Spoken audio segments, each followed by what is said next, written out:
that. Okay, when How I jump In in. fact, if I need to. we started, then we'll state that.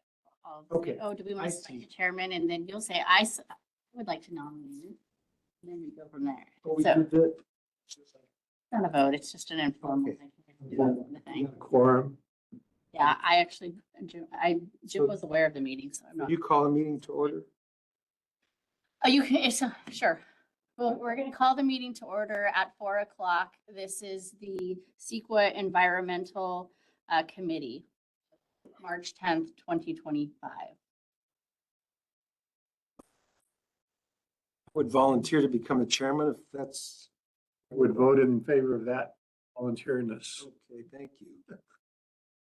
Being the case, we'll move on to item 3, public comment. If we have any public, No members of the. okay, And just for the record, Director Ken Tosh is not here currently, so we have 2 of the 3 committee members present. all right, items for committee consideration. Item 3, 745 Fairview Road and 218 Sierra Road annexations. Resolution number 2025-05. You brief us on that? We just have a little information, some photos. Sure. So it's been tradition that we bring any potential annexations to this committee prior to the full board. This is in the exact form that will be presented to the board. As part of the LAFCO annexation application packet, a resolution passed by the full board is required to approve an initiation of annexation. So before you is a draft of a board letter and all of the attachment information and resolution that is being recommended to go to the full board on March 24th for the annexation of 2 properties, 745 Fairview and 218 Sierra Road, one being in the Miners Oaks area, the other being in the Arvillada area.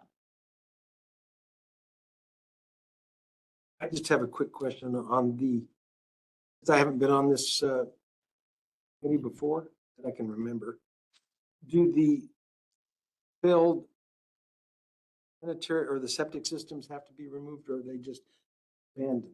It's up to the homeowner and what it is that they're permitted to do through either the county or the city, wherever they are. So that is up to the homeowner. They essentially certify to us that they're going to do the appropriate thing from a public health and safety standpoint. We don't monitor that. That's not our jurisdiction. We do monitor their actual point of connection to the district facility. And then we inspect any construction that's required for them to do so.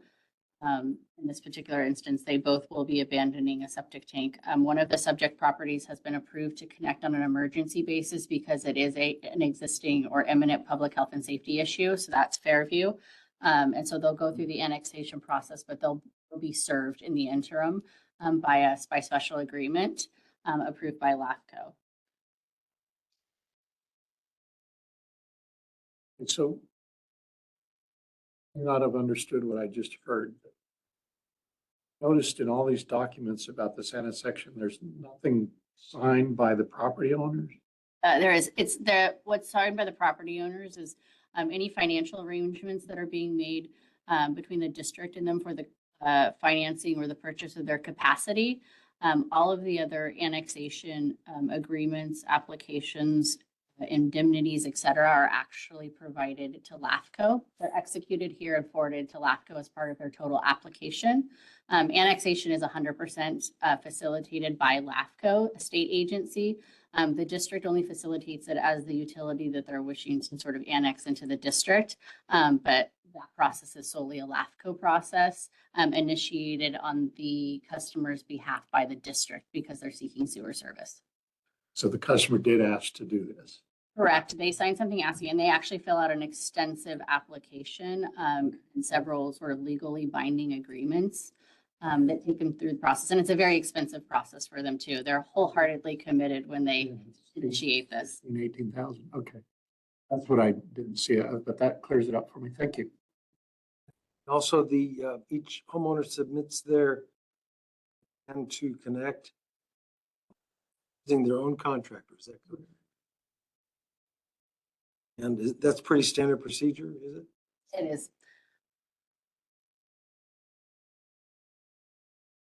We would be more involved if they were doing mainline extensions or there was some requirement that we help facilitate permits for construction. That's not the case in either of these. So these residences are both within a fair distance or reasonable distance from an existing sewer? They are. Fortunate for them.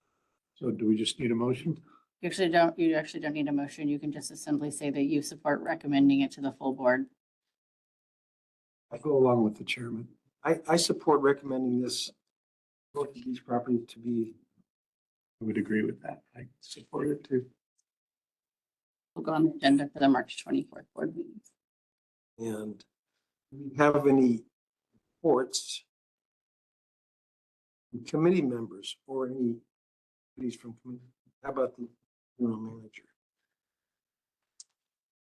I have nothing to say today. Well, this was a simple meeting tonight, wasn't it? There's nothing else on the agenda. I don't see anything, so we'll be adjourned here at 4:06. That's a record.